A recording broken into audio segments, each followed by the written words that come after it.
ciudadanía quiere conocer. ¿Se imaginan ustedes que la sesión del día de ayer de la Comisión de Ética haya sido reservada? ¿Cómo quedaba el Parlamento de la opinión pública? La opinión pública ha querido saber, escuchar cómo actúa el Parlamento ante otro, ante el juzgamiento ético a otro parlamentario. Entonces, ¿qué mejor que traslucir lo acontecido en esa sesión?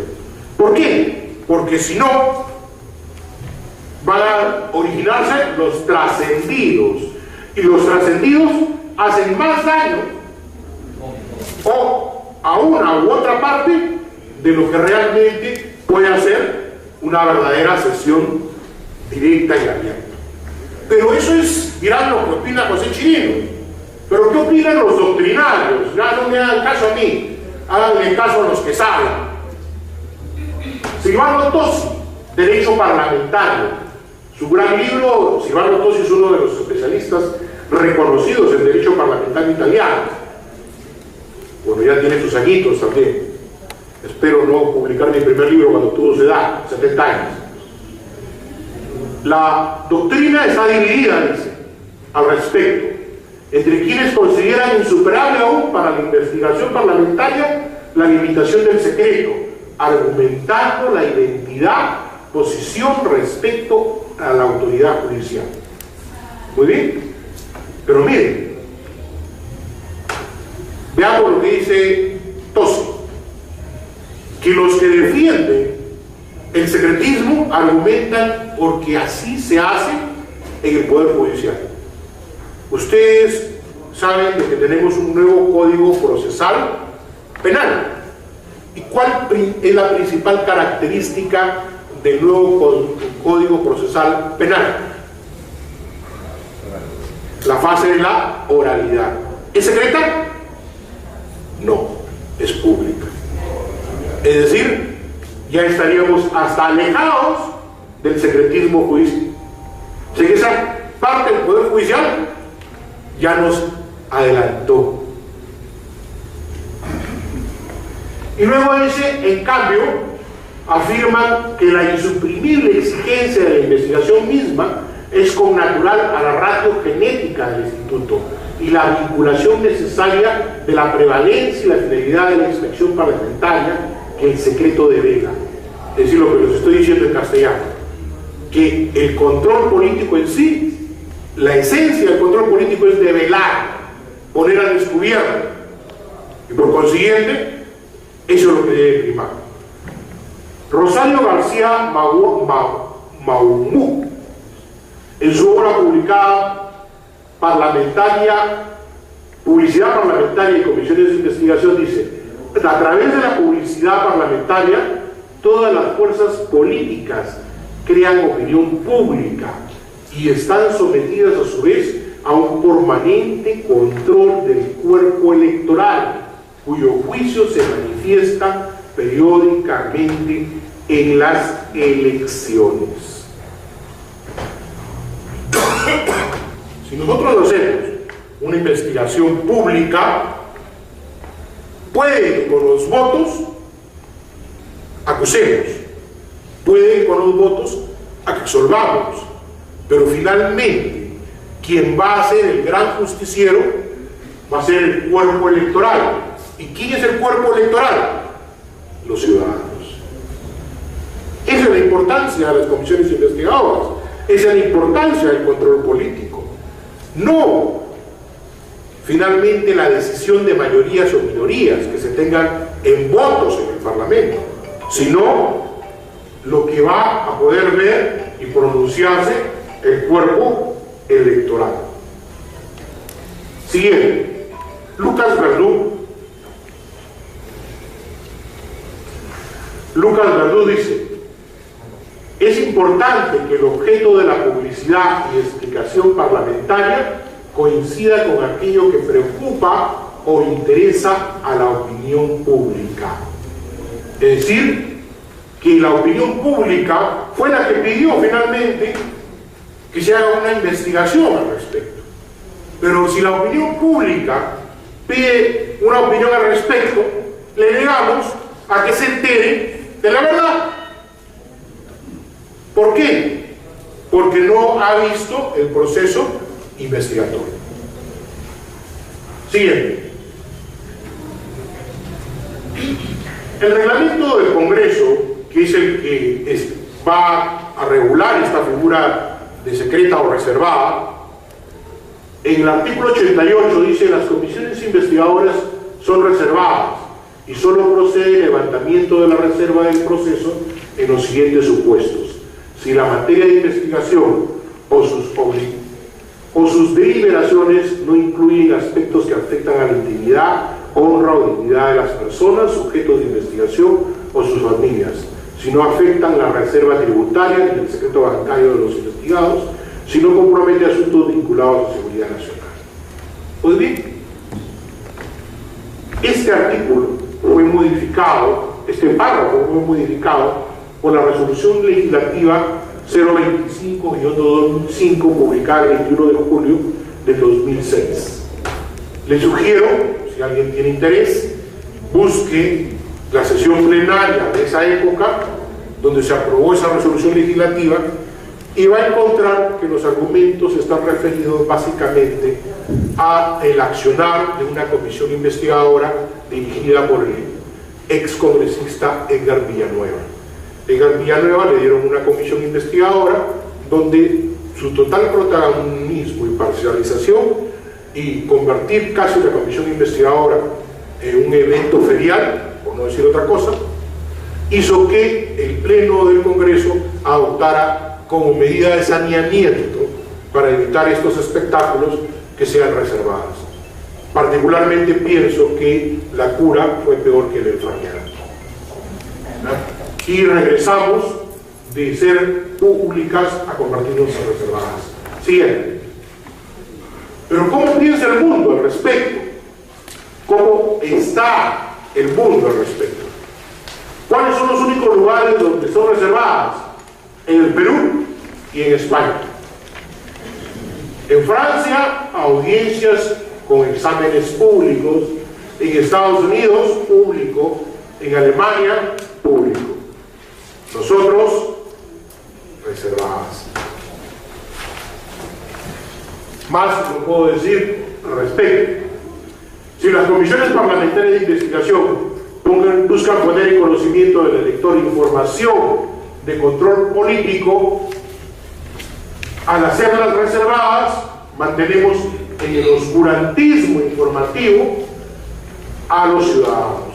Y finalmente, no va a poder repercutir la responsabilidad política.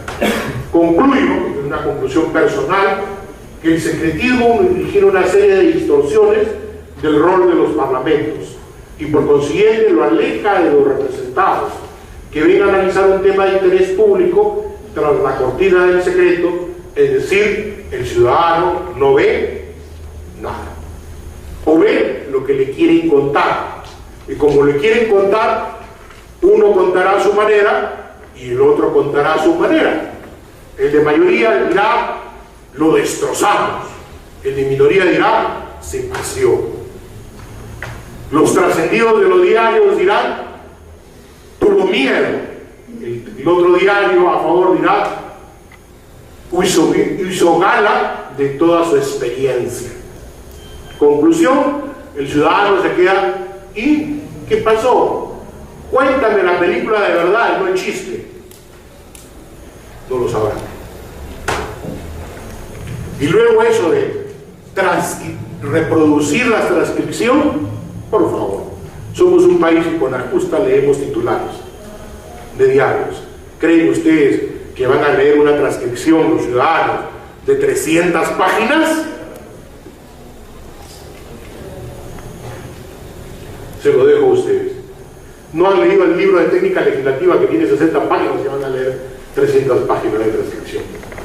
Siguiente. Las prerrogativas. Ahora veamos qué prerrogativas tienen nuestras comisiones investigadoras.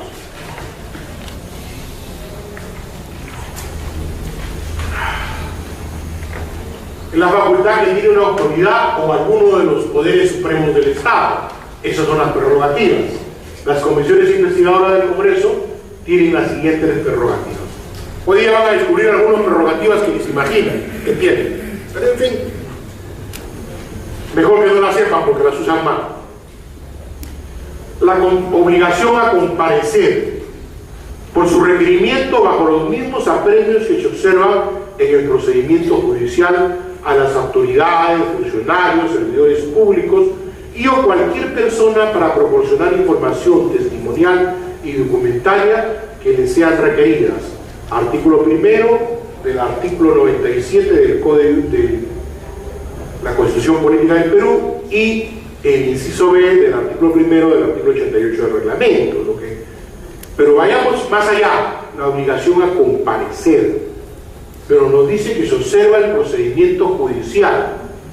Si se observa el procedimiento judicial, ¿alguna vez le ha llegado a usted una notificación sin decirle en qué calidad va a ir a declarar? La notificación judicial le dice en calidad de inculpado, en calidad de testigo, que puede ir usted. Entonces, si es igual a un poder judicial, ¿por qué nosotros simplemente decimos se le conmina a comparecer? ¿En calidad de qué? Segundo tema, una situación judicial le dice sobre lo cual va a declarar. Sí. Le dice sobre cuál usted está el tema investigado. Así le dice, ahí le pone claramente. Acá,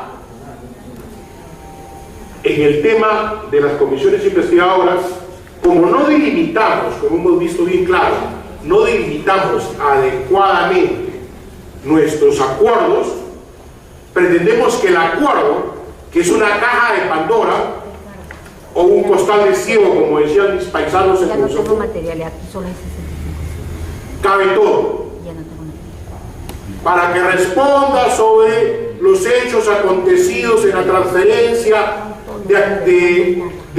o como para que responda sobre los hechos acontecidos en el PRONA del año 2000 al 2010. Señor, yo he sido funcionario 2 añitos nomás. Sí, pues, pero ¿y por qué me van a preguntar a mí el 2010 si yo he sido el 2001 y el 2002? Entonces no le delimitan qué es lo que va a declarar.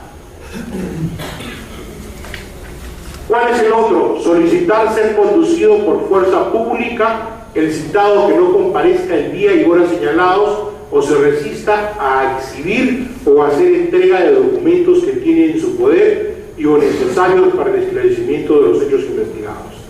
Dos posibilidades: ser conducido grado de fuerza y obligarlo a que entregue documentos. Pero la conducción de grado de fuerza tampoco no es tan simple.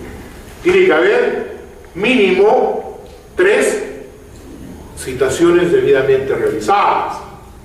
Por eso es que es importante poner si es la primera, segunda o tercera citación, lo cual tampoco se combina o se consigna. En todo caso, debería estar claramente establecido. Y tampoco ahí viene la colaboración entre órganos del Estado. No es que el Congreso le dice al jefe de seguridad del Parlamento o al coronel jefe policial: oiga, anda, tráeme a este fulano que no viene. No, tenemos que recurrir al poder judicial. Siempre. Doctor, una pregunta. Dime. En el inciso A dice obligar a comparecer. ¿También se necesita una orden judicial? ¿Para qué? Cuando se dice obligar a comparecer. Claro, la comparecencia no es otra cosa que sea conducido a la grado de fuerza. Esa es la comparecencia. La comparecencia es para testigo o investigado. ¿Ya? Lo que pasa es que el reglamento utiliza el término comparecencia y ese término lo reproducimos en los oficios, pero la comparecencia quiere decir hacerte presente, pero no delimita cuál es su calidad. Está bien, yo comparezco ante la comisión. Mi pregunta es: ¿en qué calidad? ¿De testigo o investigado? Y si soy investigado, ¿sobre qué hechos? O sea que lo que hizo el canal la CTE yo no lo he dicho yo, lo ha dicho también lo del Poder Judicial, ¿no? Y eso no es nuevo, ¿no? Eso ya lo han dicho en anteriores sentencias. Eso no es nuevo.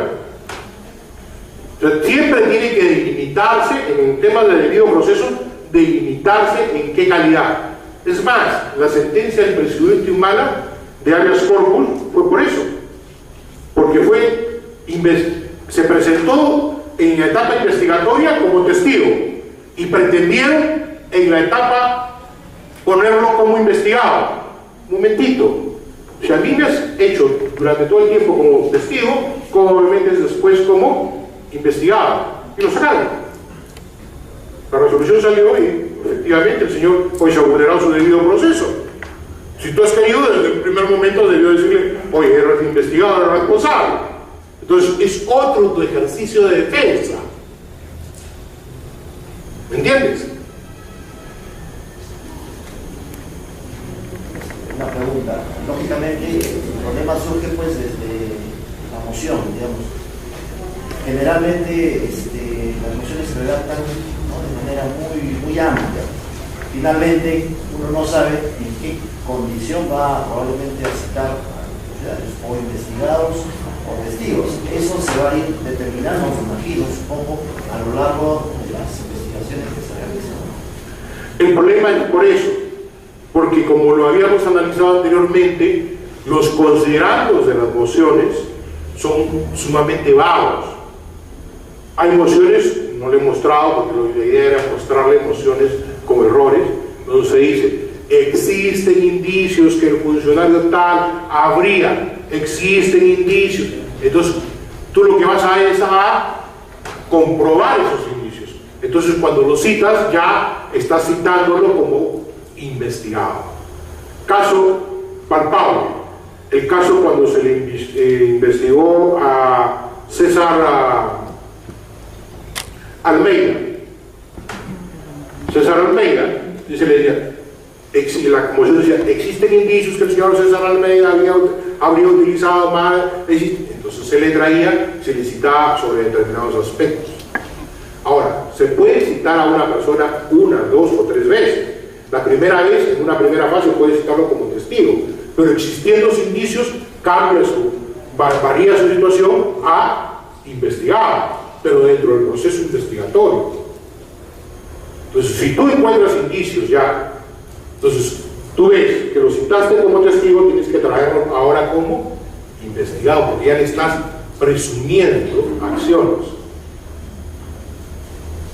¿Me entiendes? Son dos figuras diferentes. Ahora, un testigo, por lo regular, no revisa el expediente. Un investigado sí revisa el expediente, porque quiere saber cuáles son, qué es lo que lo está incriminando y cómo puede descargar lo que lo está incriminando. Entonces, si tú te vas a ciegas, ¿cómo descargas lo que te está incriminando?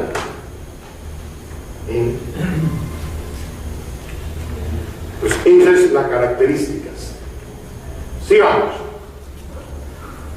Acceder a cualquier información, lo cual puede implicar el levantamiento del secreto bancario, la reserva tributaria, excepto de la información que afecte la intimidad personal con arreglo a las normas que regulan la materia. A solicitar se autorice el allanamiento de los domicilios y locales para practicar incautación de libros, archivos, documentos y registros que guarden relación con el objeto de la investigación.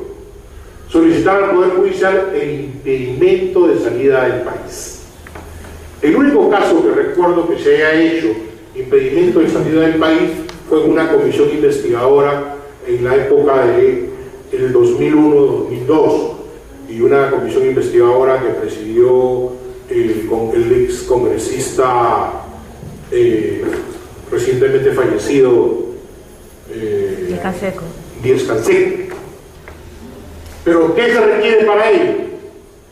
Tienes que preparar todo un expedientillo, presentarlo ante el Poder Judicial y antes de 15 días formalizar denuncia. Y solamente, ¿por qué antes de 15 días formalizar denuncia? Porque el impedimento será solamente por 15 días. Siguiente. Formalidades del requerimiento a comparecer. ¿Qué es lo que se requiere? ¿Cuáles son las formalidades que se requieren? Los requerimientos para comparecer ante una comisión investigadora se formulan mediante oficio, cédula o citación pública, en el que se debe constar la situación legal y temas o tema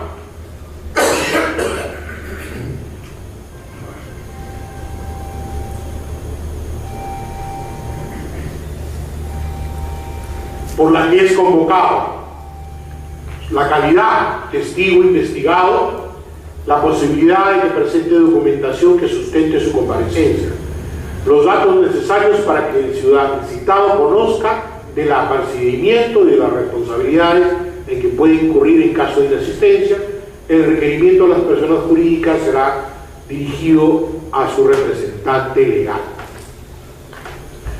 Tres cosas que tenemos que analizar aquí: mediante oficio, cédula o citación pública. ¿Por qué?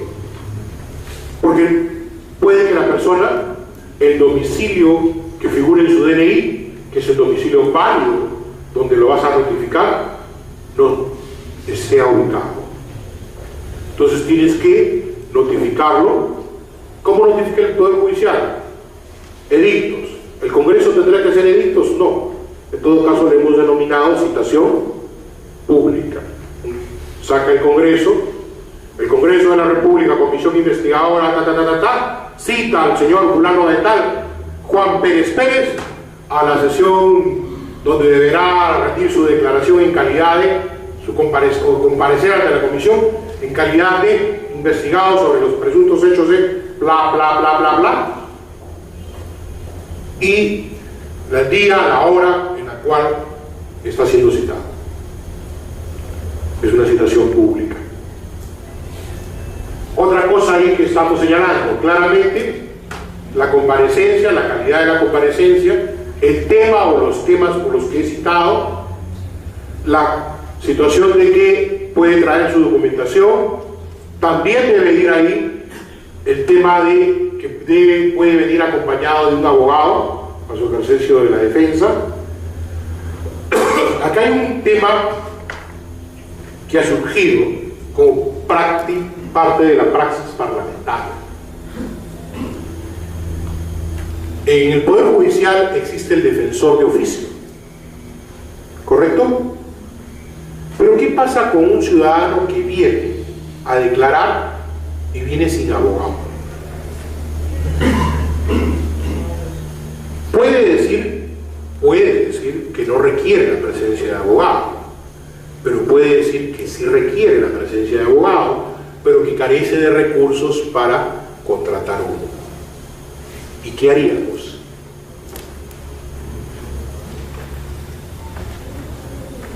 ¿Qué haríamos? Surgieron varias interrogantes cuando lo conversaba con algunos colegas. Decía, bueno, que traigan de la Procuraduría del Congreso a 3 abogados y que de los 3 se le elija. Pero la función del procurador es diferente a la función del defensor. No olvidemos que la función del procurador es defender los intereses del Congreso. Entonces, ¿qué podríamos hacer? Hemos dicho que el principio básico es de la colaboración entre órganos institucionales, ¿no es cierto? Deberíamos oficiar a quién, al Ministerio de Justicia, de quién dependen los defensores de oficio, solicitándole mínimo que señale 3 abogados factibles de defensores de oficio para tenerlos en el Congreso en momento de sesiones investigadoras importantes, para que en el caso de que un ciudadano que venga y diga que necesita un abogado, le diga, señor, ahí tiene usted 3, elija de los 3 uno, porque tampoco le podemos poner uno de frente, porque de repente me va a decir, me pusieron al peor, ¿no es cierto? Entonces, esa podría ser una situación a solucionar. que ya la práctica no se ha dado, porque se ha frustrado la presentación de un expresidente por no haber llegado su abogado. Entonces, ¿cómo lo hubiéramos sanado? Poniéndole un defensor de oficio. Pero no estábamos preparados para esa circunstancia. Creo que ahora la práctica parlamentaria nos prepara para que en el futuro estar alertas ante esa práctica parlamentaria. Pero ¿cuáles son los derechos de los comparecientes? La pregunta, respecto a los documentos que pueden argumentar o presentar al momento de sustentar sus declaraciones, requieren algún requisito, porque entiendo en la parte judicial tiene que estar redactados, tiene que estar legalizados. En la práctica parlamentaria siempre se han recibido muchas veces copias. Lo correcto sería recibir documentos originales o redactados, que les dé verosimilitud a los documentos. Porque una copia simple, lamentablemente, no ejerce muchas veces verosimilitud. Y sobre todo, cuando el expediente, si es que encontrara por responsabilidades penales y se ha remitido al Poder Judicial, no va a ser considerado como prueba. Por eso es una simple copia. Esto ha ocurrido mucho con, a veces, las copias de los mails. Han habido procesos donde todo se ha basado en un mail, pero no ha habido una certificación a la hora de imprimir el mail del correo determinado. Y eso ha traído abajo al no haber una prueba contundente y no haber sido corroborado. ¿Por qué? Porque en todo caso es una prueba accesoria, y una prueba accesoria requiere que sea corroborada por otras pruebas que nos lleve a la convicción que ese documento es real o valedero. ¿Correcto? Es lo que sucedió con una famosa bitácora de vuelo que se presentaba en unos diarios solamente como una copia, y después no se pudo corroborar que esa bitácora sea real. Fue un caso muy famoso que hubo en Centroamérica. Bueno, siguiente. No, siguiente año, estaba diciendo, disculpa. A revisar previamente el expediente, concurrir en compañía de un abogado, derecho a la defensa. Revisar previamente el expediente. Ese es el gran problema de nuestras comisiones investigadoras, que nunca tenemos armado un expediente. Comenzamos a recibir la información y la vamos acumulando años. Y como la vamos acumulando, sacamos en hojitas, en copias, lo que aparentemente es importante para nosotros. A nosotros son los indicios. Está bien, correcto, pero no está foliado. Una comisión investigadora tiene que tener un expediente debidamente foliado, que se inicia con la moción, la votación que tuvo en el pleno, la sesión de instalación, y luego los acuerdos, las transcripciones, las declaraciones y la documentación. No es el tema, porque hay un tema que dicto aparte, que es los pedidos de información. El problema es que no sabemos pedir información, siempre lo he dicho. Ni en despachos, ni en comisiones, ni en comisiones investigadoras sabemos pedir información. Y como no sabemos pedir información, resulta que nos llenamos de documentos y decimos: qué pesado armar un expediente de una comisión investigadora, si nomás la información que nos han mandado del Banco Agrario son 10 cajas cada una conteniendo 1000 folios. ¿Por qué? Porque no hemos sabido pedir información. ¿Por qué? Porque nos mandaron a investigar el Banco Agrario los últimos 10 años y pedimos información del estado financiero de los últimos 10 años del Banco Agrario. Y nos manda pues 10 cajas cada una conteniendo 1000 folios. Yo les pregunto: ¿y qué vamos a buscar ahí? Eso pasa porque en la moción no señalamos indicios que iban a generar el tema de investigación. Y como no tenemos una beta de investigación, no formulamos bien nuestras hipótesis. Oye, mi tema de investigación es la gestión del directorio, las decisiones que tomó el directorio. ¿Para qué quiero los estados financieros de los últimos 10 años?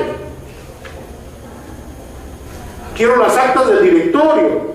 Y si tengo más información, exactamente las actas del directorio donde hubo indicios de determinadas acciones. Pero somos... y por eso es que se nos hace tan difícil armar un expediente de investigación.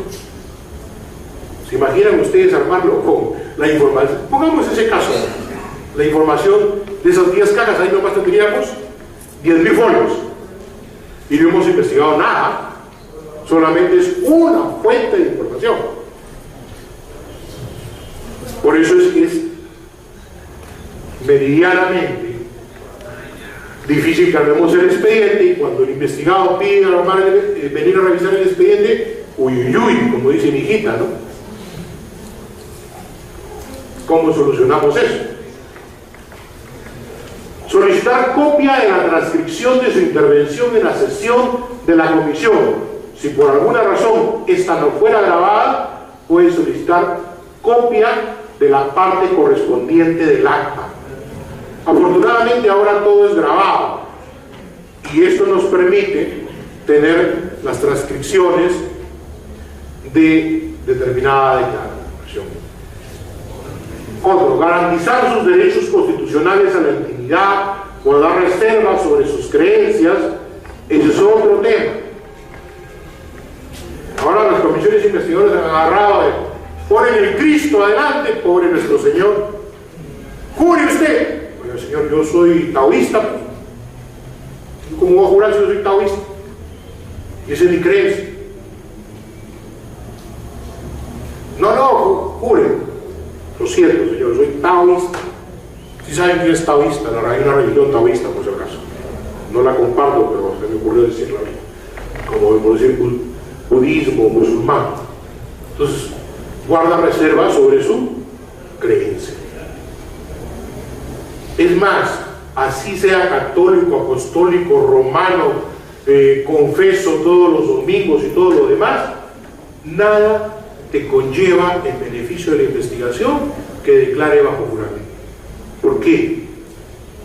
Porque no es delito en el Perú, en el Congreso peruano, el perjurio. No tiene las consecuencias jurídicas que tiene hacer perjurio en el Congreso inglés o en el Congreso norteamericano. El perjurio no fue el escándalo. Todo el mundo habla del escándalo Watergate, que se tumbó a Nixon. ¿Saben qué se tumbó a Nixon? Haber realizado perjurio ante la comisión investigadora del Parlamento norteamericano. Y casi se tumba a Bill Clinton porque también hizo perjurio, pero la arregló. Luego pidió disculpas porque él había declarado no haber tenido relaciones sexuales. Entonces él dijo: yo no he mentido, pido disculpas porque yo lo que he hecho son relaciones impropias. Bueno, ahora le llaman relaciones impropias, ¿no? A la felate. Pero eso es el tema. ¿Cuál es la consecuencia de que mientan en el Congreso peruano? ¿Ah? Entonces, ¿para qué no damos el trabajo a los pobres señores de administración, hacer que cargue el Cristo, lo ponga, levante la mano, la Biblia y todo? En ese caso sí queremos ser formalistas, pero donde debemos ser formalistas para guardar las garantías constitucionales, no lo somos. Bueno, pues se ve elegante el Cristo ahí, ¿no? Garantizar los derechos constitucionales, el derecho a las creencias, a abstenerse de responder, ligado al derecho a la defensa, no ser comprendido en informe sin haber sido escuchado. Esto sí es terrible. ¿Cuántos informes han habido de comisiones investigadoras donde se acusa a Juan Pérez Pérez, a Domenico Yotocopoulos, a Pablo Silvestre, y los pobrecitos ni se enteraron de que hubo una comisión investigadora sobre esos hechos? Nunca fueron citados, pero aparecen en los informes. Y lo más curioso, ¿saben por qué aparecen? Porque fueron miembros de un directorio. ¿Eso es justo? Por eso que nos desprestigiamos también. Y es por eso que cuando los informes de las comisiones investigadoras muchas veces van al Parlamento, al Poder Judicial, dicen, ya ponlo ahí. Tenemos que conversar con jueces, con fiscales, para que vean lo que piensan a veces de nuestros informes de comisiones investigadoras. Ellos también tamizan quién ha hecho la investigación, qué congresistas han estado otra vez. No pasa nada. Cuando tenga tiempo lo miro, ¿ya? O le dan a Calichín. Anda revisando Calichín ahí para que veas algo. Y me haces un resumen. Aquí hay gente que ha trabajado en el Poder Judicial. Y lo que estoy diciendo no es mentira. Me lo puede confirmar.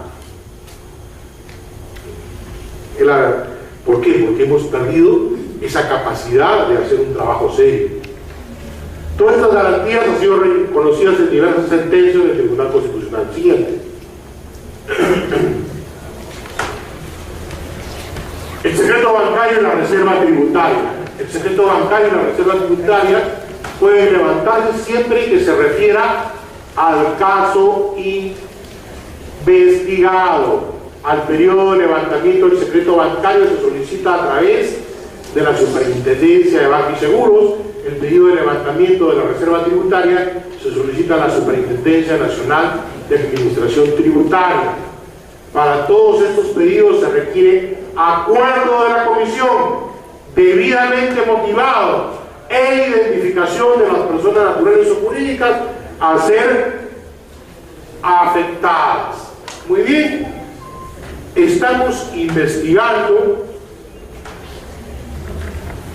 un hecho en una comisión investigadora, por decir así. Vamos a investigar el periodo, hubo una comisión investigadora sobre las ligaduras de tronco, ¿cómo fue? No recuerdo el nombre muy bien, pero está referido a la ilegal esterilización de mujeres. ¿Ya? Perfecto. Esterilización ilegal de mujeres. Y piden el levantamiento del secreto bancario.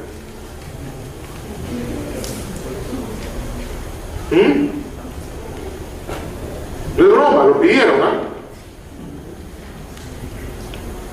Yo te pregunto, ¿y qué tienes? ¿Cómo vas a motivar? ¿Qué tiene que ver eso? Porque nos sentimos importantes. Le hemos levantado, vamos a levantar el secreto bancario, el secreto tributario.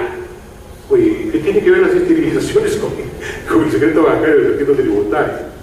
Tiene que ser motivado. Por eso yo no sé, la superintendencia dice, oye, motívame, pues tienes indicios, ¿por qué estás pidiendo? No seas payaso, pues, no en otras palabras no dice.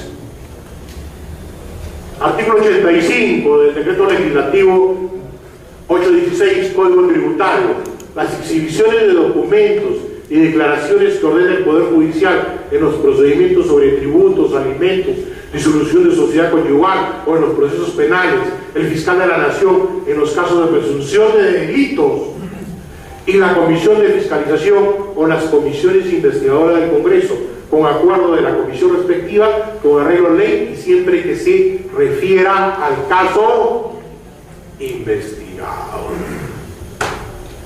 Vamos a levantar el secreto bancario desde que comenzó a ejercer su profesión.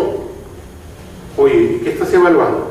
Estoy evaluando la función como funcionario público en los últimos 5 años. ¿Por qué le estás pidiendo desde que comenzó a ser un profesional? Yo con eso también.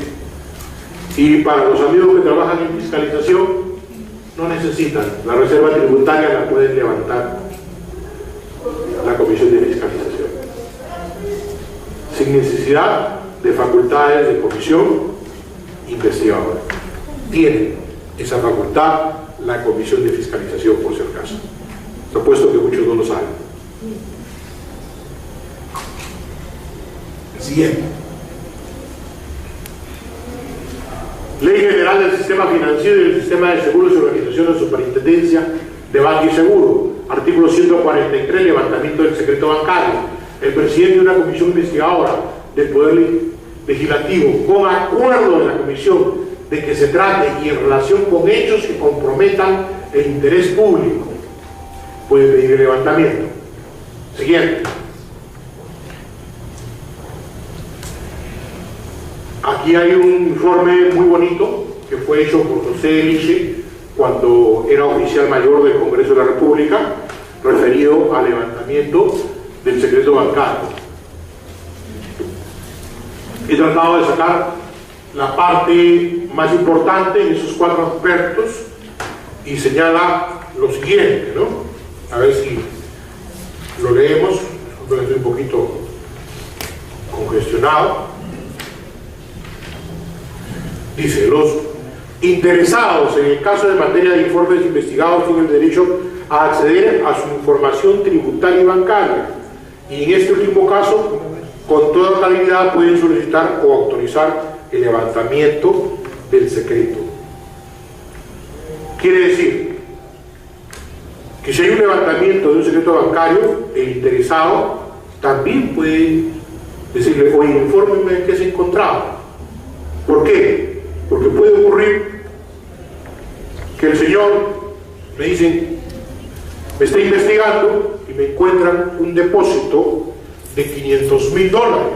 Qué rico, ¿no? Y dicen, perfecto, oye, ahí está la plata de la coima, perfecto, ahí está. Pero al señor no le han informado que han encontrado eso. Y el señor, si va, tiene contacto con el expediente y le encuentra, es muy simple, señor. En esa fecha yo vendí mi casa, acá está la copia de escritura pública, y mi casa costó $500.000, que está ahí, y esa es la casa que he vendido. ¿Y por qué vendió su casa? Vendí mi casa, señor, porque con ese dinero he comprado 2 departamentos, uno para mí y otro para mis hijos, porque ya me estamos dividiendo los bienes con mis hijos. Pero si no tuvo acceso a esa información, sale el informe y se ha comprobado que existen $500.000 de una transferencia de una persona X a sus cuentas, lo que significa que hay un desbalance patrimonial, no explicándose de dónde fue la fuente que se originó esos $500.000. Hoy le has preguntado, por lo menos, de dónde vino los $500.000. Ni siquiera se ha dado el trabajo de preguntar. No, es que fue información que llegó después, pero es una información gravitante, pues. Y si es una información gravitante, tienes que volverlo a citar. Tienes que volverlo a citar. Ese es el tema, ese es tu trabajo, lamentablemente. Siguiente. Los investigadores, en el caso de materia de información de una comisión investigadora del Congreso, no pueden difundir la información que le ha sido entregada por efecto de las disposiciones vigentes sobre reserva tributaria y secreto bancario. Eso es algo que es costumbre. Se filtró a la prensa. Qué casualidad, ¿no? Este es más del Congreso. Cada día tiene más seguridad y cada día se filtran más las cosas a la prensa. Los interesados en el caso de materia de informes investigados como titulares de los derechos de la reserva tributaria y secreto bancario deben tener la posibilidad de conocer la información que han recibido sus investigadores con la posibilidad de proceder en forma adecuada a su derecho de defensa o presentar sus descargos. Los investigados o los investigadores podrían solicitar a las entidades que custodian y han prohibido la información, SUNAC, Superintendencia de Bancos y Seguros, que autoricen a los investigados a conocer la información previa que ha servido de fundamento a los investigadores para dictaminar o resolver sobre su situación jurídica. Ustedes saben que ahora hay declaraciones que se hacen de movimientos superiores a un determinado monto y que se firman. Entonces, mínimo pedir esa información, ¿no? Oye, acá está el hallazgo de $500.000. Superintendencia, dime cuál fue la declaración jurada que presentó el señor, cuál fue la procedencia de ese dinero. Y ahí tiene que poner la procedencia del dinero. Correcto. Y haberlo firmado. Ya es un indicio para nosotros de dónde vino el dinero. Y nos evitamos de tanto problema y tanta especulación. Y de tanto prejuicio, sobre todo. Siguiente. Medidas de contención contenidas en la ley 27373, que es la ley que establece los beneficios por colaboración eficaz en el ámbito de la criminalidad organizada. Esta es una ley que se utilizó mucho en terrorismo, pero se utiliza también en el tema del crimen organizado. Lamentablemente en el Perú no ha tenido mucho funcionamiento exitoso. Pocos son los que se han acogido, y si los que se han acogido ha sido más por vivir de un determinado peculio que se les da a los beneficiados que realmente aportar información valiosa, porque muchos de los testigos, conozco varios expedientes que son testigos de oídos, lo que se conoce en doctrina como testigos de escucha. ¿Saben qué es eso?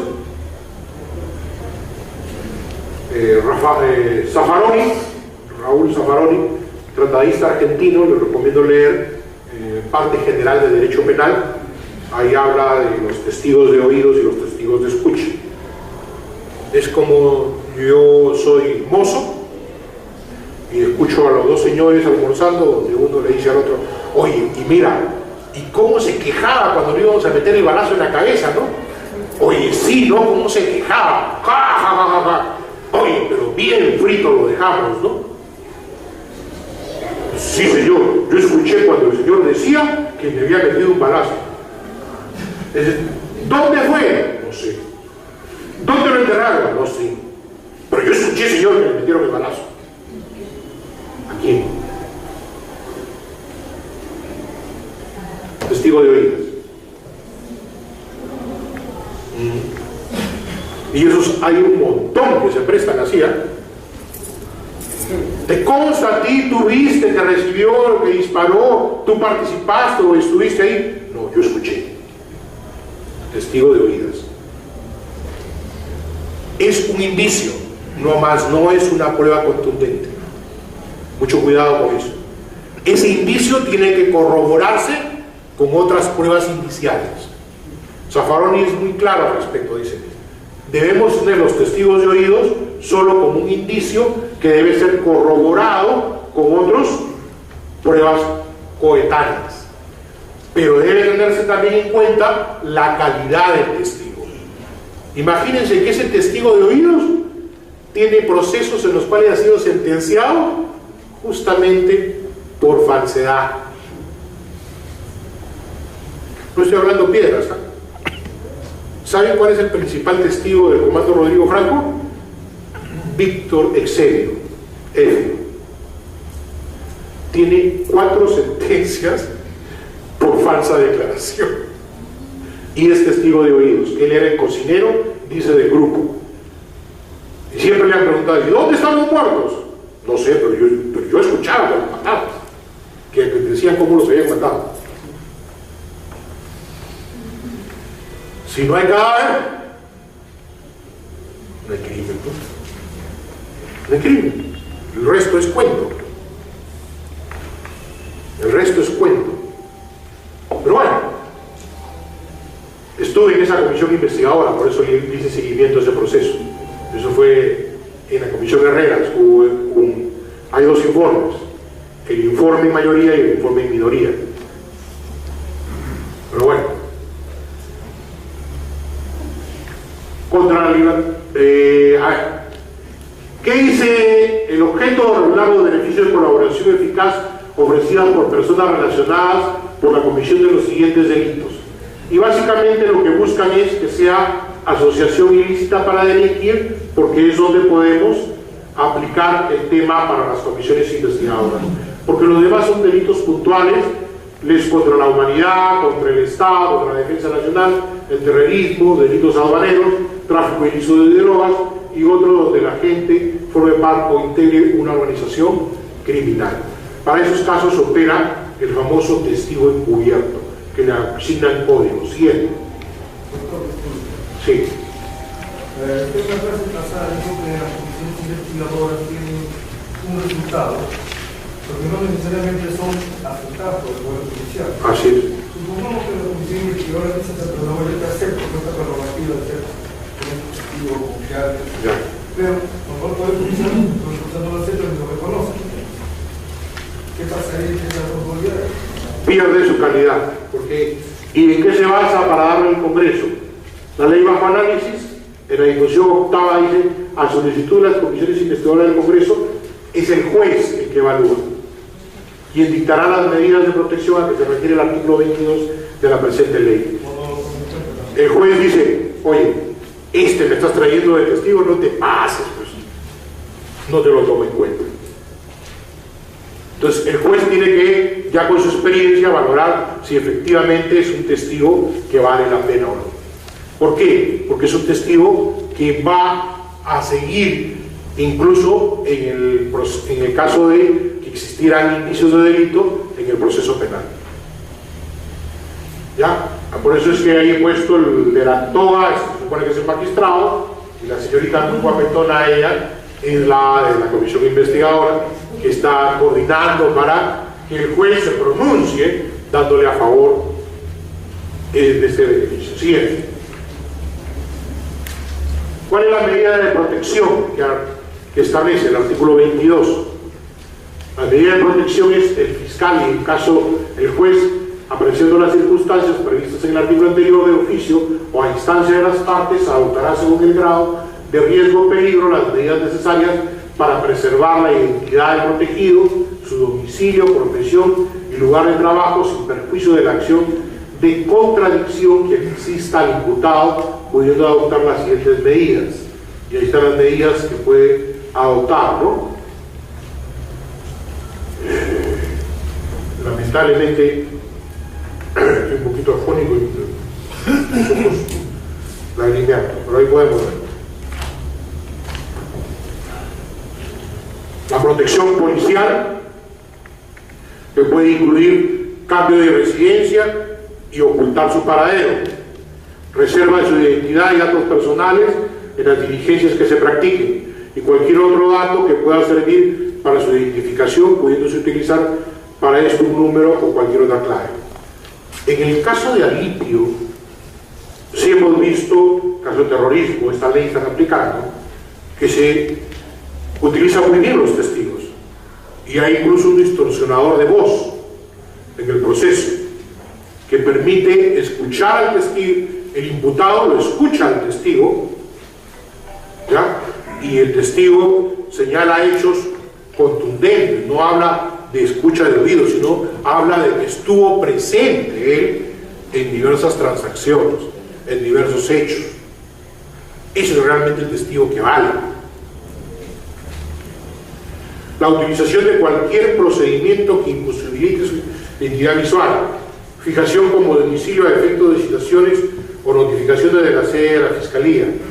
En el caso de los funcionarios o servidores públicos y magistrados del Poder Judicial o del Ministerio Público que intervengan en calidad de testigos, peritos o víctimas, las medidas previstas en el presente artículo comprenderá además la protección de los derechos laborales de conformidad a la ley vigente. Hay algunos de estos testigos que les pagan sueldo, les pagan 2, 3 sueldos mínimos para que se oculten y tengan una subsistencia. Eso no está en la ley, está ya en el reglamento específico, pero hay testigos que viven solo de esto, ¿no? Sigue. Algo que se ha sacado tanta roncha, el control jurisdiccional de los actos de las comisiones parlamentarias de investigación. Nos llenamos y todos hinchamos el pecho diciendo que vivimos en un Estado constitucional de derecho. Si vivimos en un Estado constitucional de derecho, debemos ser conscientes de que ya la famosa división de poderes, que fue para el Estado de derecho, solo de derecho, legal de derecho, elaborado por Montesquieu, Robespierre y todos ellos, ya quedó atrás. ¿Por qué? Porque la primacía es la Constitución, y en la Constitución está como primacía también los derechos fundamentales y la colaboración entre los órganos del Estado.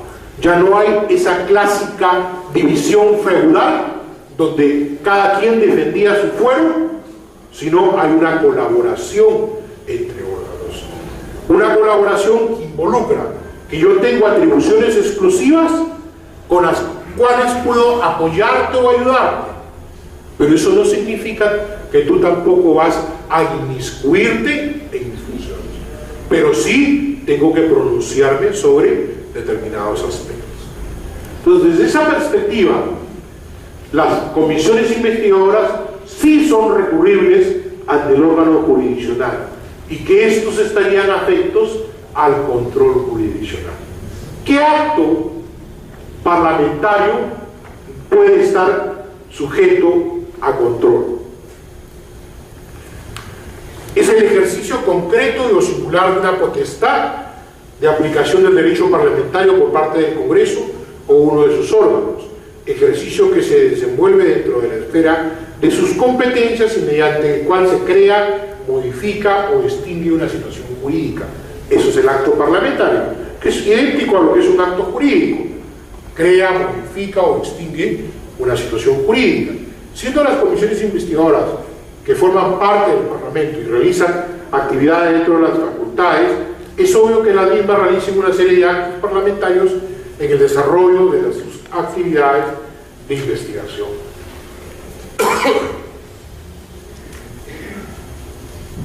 En este contexto, todos los actos parlamentarios serán sujetos de control jurisdiccional. Ahí viene la gran polémica. Siguiente, por favor. La decisión del Pleno del Congreso, por ejemplo, para crear una comisión investigadora, o el dictamen por el cual finaliza su actuación, se dice que no son susceptibles de ser recurridos en función jurisdiccional. ¿Por qué? Porque es un acto propio, intrínseco, atribución del Parlamento, la función de control parlamentario. Y si el Parlamento, dentro de su función de control parlamentaria, decide formar una comisión investigadora, no puede ser anulado el acto de decidir hacer una comisión parlamentaria por el Poder Judicial. Pero ¿qué es lo que va a velar el Poder Judicial entonces en la comisión investigadora? Que en la elaboración de ese acto se haya cumplido el debido proceso. Pongo un ejemplo. ¿Puedo yo conformar una comisión investigadora con una moción solicitando el estudio de determinados hechos?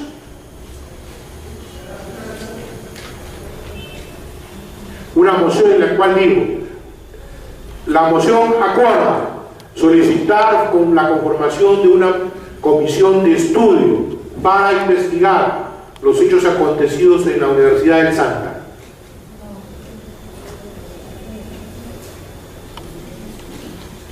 Entre los años, ya si quieren, 2001 al 2002 ya. ¿Dónde está el error ahí?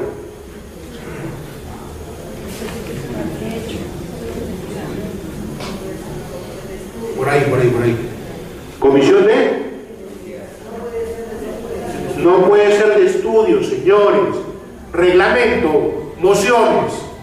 Las mociones pueden ser mociones para formar comisiones de estudio. Es un tipo de comisión. Comisión de investigación es otra cosa.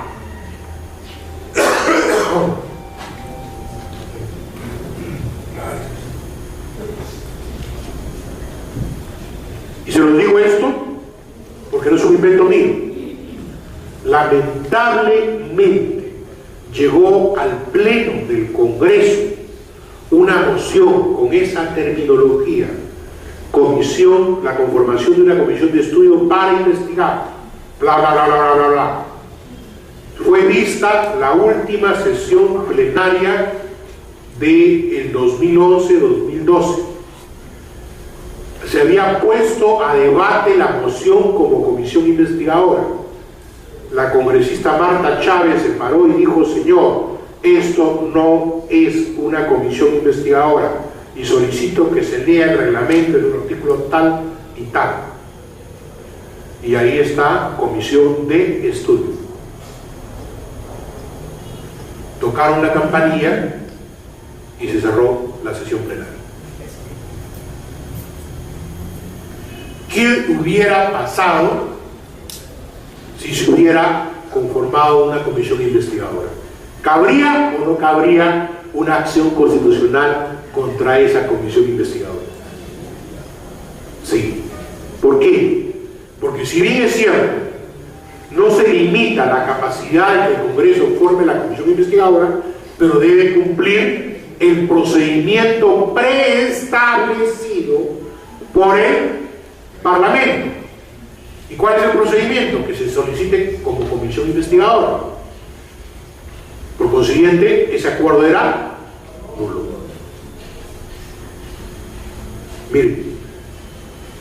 Miren, ¿qué cuán más allá puede ir el tema del procedimiento y el tema de los derechos fundamentales? ¿Pero qué son susceptibles de control jurisdiccional? Estamos diciendo ahí: todos aquellos actos que en virtud de los cuales se afecten directa o indirectamente los derechos fundamentales. Ojo, nuestro derecho constitucional y nuestro artículo 200 es bien claro, dice: directa o indirectamente los derechos fundamentales, como el derecho a la dignidad, el derecho a la defensa, a la intimidad, a la tutela jurisdiccional, al debido proceso parlamentario, a la imparcialidad. Los actos que podrían afectar tales derechos serían, por ejemplo, ahí pongo 8 ejemplos para que los tengan presentes: informar la situación legal de su comparecencia, fijará claramente los temas por los cuales es convocado, así como la revisión previa del expediente. El acto por el cual la comisión investigadora solicita la conducción mediante la fuerza pública de una persona. Oye, es la primera vez que necesitas y me quieres conducir con grado de fuerza. Momentito, habeas corpus, ¿no? El acto por el cual se solicita el allanamiento de domicilios y locales. Igual, ¿me has requerido la información? No, si no me has requerido la información, ¿cómo quieres allanar mi local? El acto por el cual se solicita el levantamiento del secreto bancario. Oye, ¿estoy estudiando esterilizaciones y me estás levantando mi secreto bancario? ¿Qué te pasa? El acto por el cual se solicita el levantamiento de la reserva tributaria. Igual. El acto por el cual solicita el impedimento de salida del país. Oye, ¿cuál es el riesgo de fuga? Yo soy funcionario público, estoy en ejercicio de mis funciones. Me están mandando a representar al país en determinada situación. ¿Qué riesgo de fuga puede haber? La incautación de libros, archivos y documentos y registros, siempre y cuando me haya rehusado ahí. La coerción para exhibir o entregar documentos privados. Demuestre usted que no tenía una relación sentimental con la señora tal, que es investigada, y por consiguiente, por esa razón existe el indicio de que ella ha entregado sus bienes a usted. Oye, un momentito, ¿por qué te voy a entregar tú las cartas? Sabemos que existen unas cartas amorosas. Es un derecho a la intimidad. Mucho recuerdo, les digo, es una experiencia real. Estaba trabajando en la comisión de fiscalización y llegó un sobre sellado. Lo abrimos, como todas las cosas que llegaban. Había un cassette, escuchamos el cassette. era una grabación de una conversación entre una determinada persona con otra persona, donde le decía amorcito lindo, cariñito lindo, porque no duermes, mira que te doy un besito para que duermas, que esto, que no. Dime, ¿y qué tenía yo que utilizar esa prueba? La guardaré algún día para la cátedra. Pero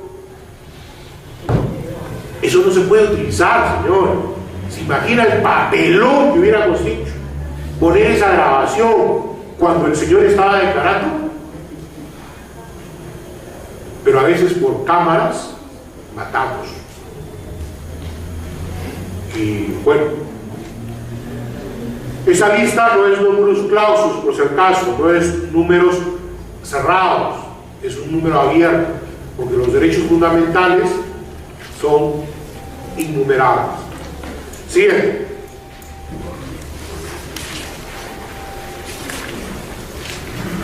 Garantías constitucionales y los actos de las comisiones investigadoras. ¿Cómo hago valer mis garantías constitucionales?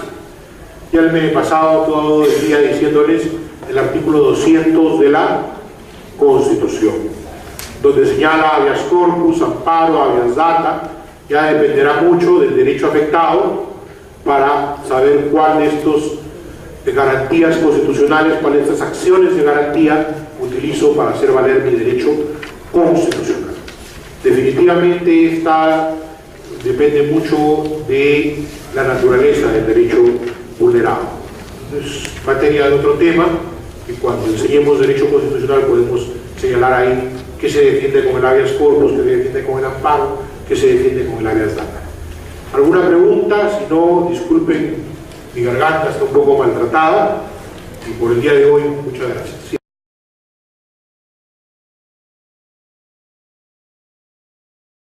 Y documentaria que les sean requeridas. Artículo primero del artículo 97 del Código de la Constitución Política del Perú y el inciso B del artículo primero del artículo 88 del reglamento. Pero vayamos más allá, la obligación a comparecer. Pero nos dice que se observa el procedimiento judicial. Si se observa el procedimiento judicial, ¿alguna vez le han llegado a usted una notificación sin decirle en qué calidad va a ir a declarar? La notificación judicial le dice en calidad de inculpado, en calidad de testigo, que puede ir usted. Entonces, si es igual a un poder judicial, ¿por qué nosotros simplemente decimos se le conmina a comparecer? ¿En calidad de qué? Segundo tema, una situación judicial le dice sobre lo cual va a declarar. Sí. Le dice sobre cuál usted está el tema investigado. Así le dice, ahí le pone claramente. Acá,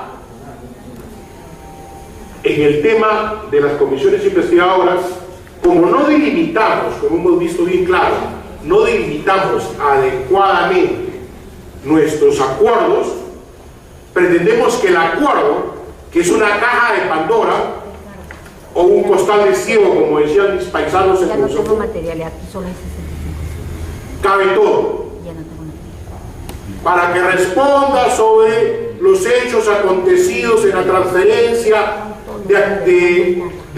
o como para que responda sobre los hechos acontecidos en el PRONA del año 2000 al 2010.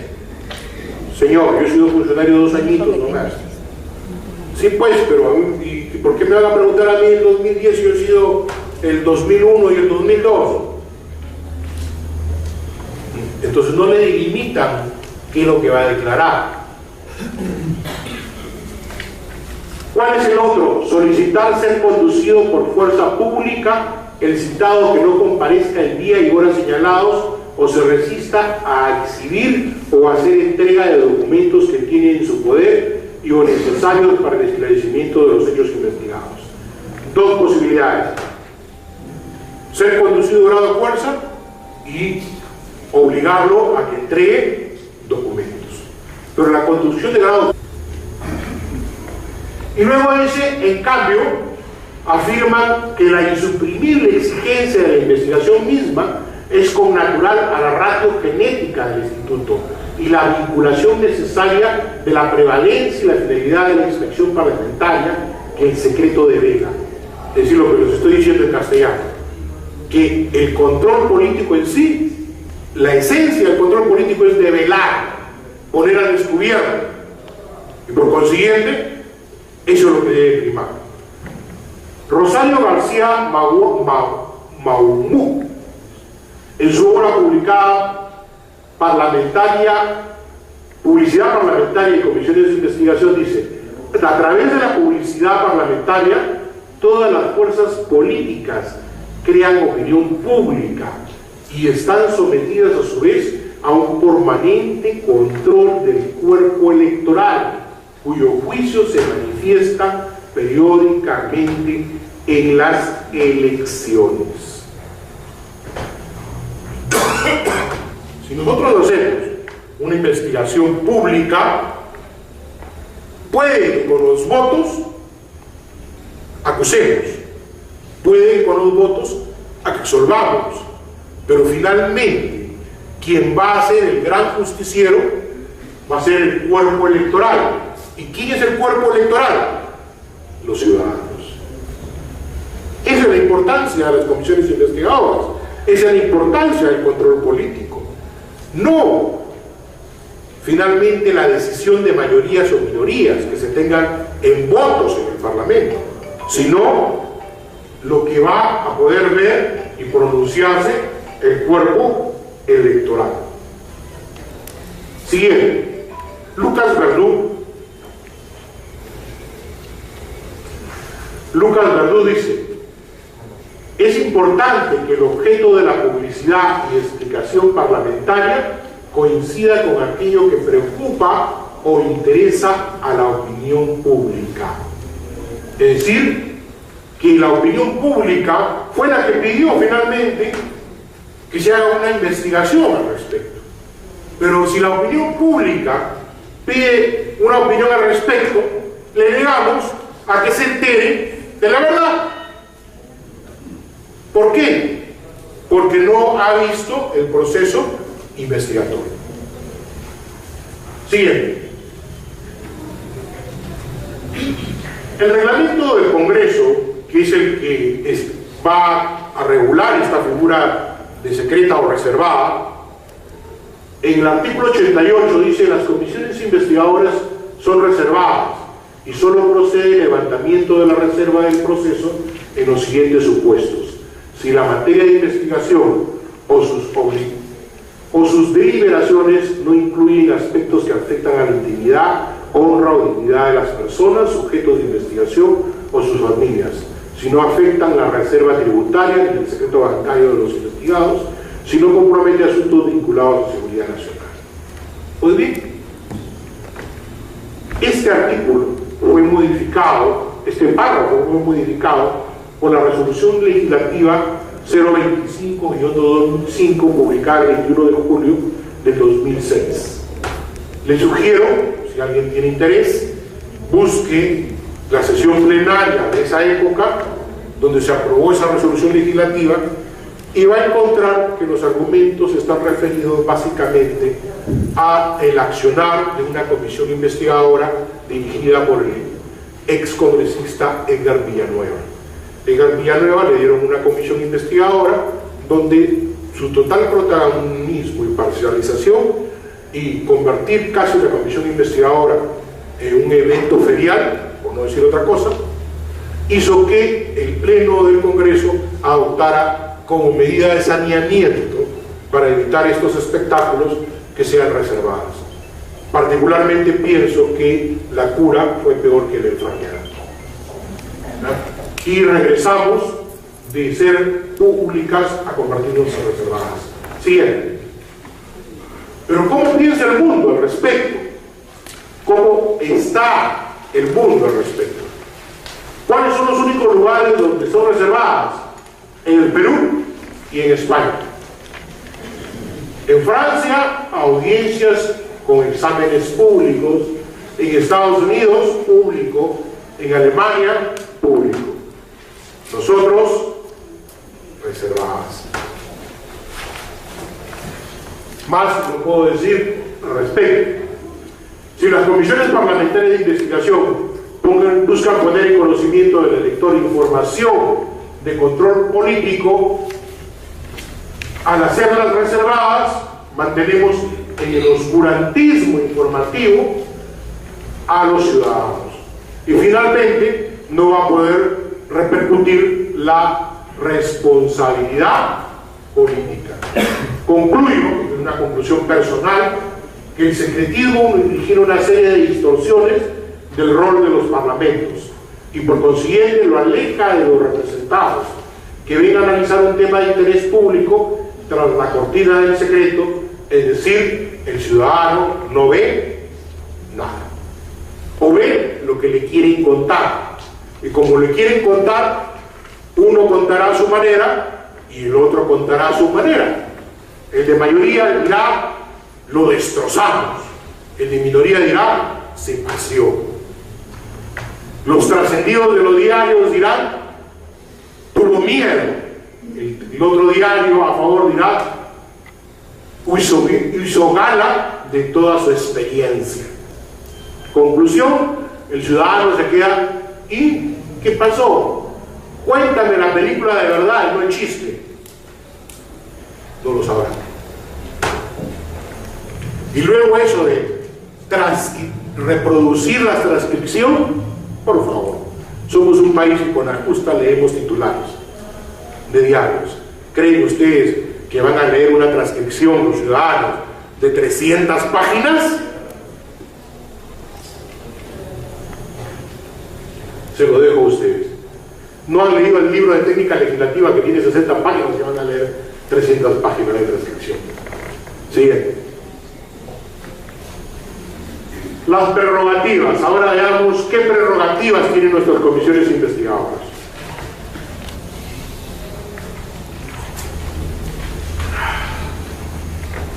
La facultad que tiene una autoridad o alguno de los poderes supremos del Estado. Esas son las prerrogativas. Las comisiones investigadoras del Congreso tienen las siguientes prerrogativas. Hoy día van a descubrir algunas prerrogativas que ni se imaginan que tienen. Pero en fin, mejor que no las sepan porque las usan mal.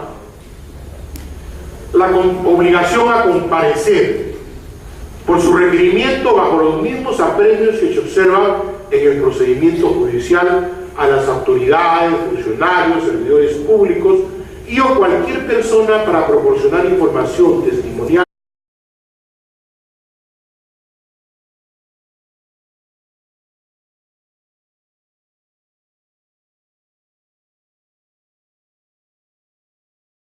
ciudadanía quiere conocer. ¿Se imaginan ustedes que la sesión del día de ayer de la Comisión de Ética haya sido reservada? ¿Cómo quedaba el Parlamento de la opinión pública? La opinión pública ha querido saber, escuchar cómo actúa el Parlamento ante otro, ante el juzgamiento ético a otro parlamentario. Entonces, ¿qué mejor que traslucir lo acontecido en esa sesión? ¿Por qué? Porque si no, van a originarse los trascendidos. Y los trascendidos hacen más daño o a una u otra parte de lo que realmente puede hacer una verdadera sesión directa y abierta. Pero eso es, dirán lo que opina José Chirino. Pero ¿qué opinan los doctrinarios? Ya no me hagan caso a mí, háganle caso a los que saben. Silvano Tosi, Derecho Parlamentario. Su gran libro, Silvano Tosi es uno de los especialistas reconocidos en Derecho Parlamentario italiano. Bueno, ya tiene sus añitos también. Espero no publicar mi primer libro cuando tuvo su edad, 70 años. La doctrina está dividida, dice, al respecto, entre quienes consideran insuperable aún para la investigación parlamentaria la limitación del secreto, argumentando la identidad, posición respecto a la autoridad judicial. Muy bien, pero miren, veamos lo que dice Tosi, que los que defienden el secretismo argumentan porque así se hace en el Poder Judicial. Ustedes saben de que tenemos un nuevo Código Procesal Penal. ¿Y cuál es la principal característica del nuevo Código Procesal Penal? La fase de la oralidad. ¿Es secreta? No, es pública. Es decir, ya estaríamos hasta alejados del secretismo judicial. O sea que esa parte del Poder Judicial ya nos adelantó.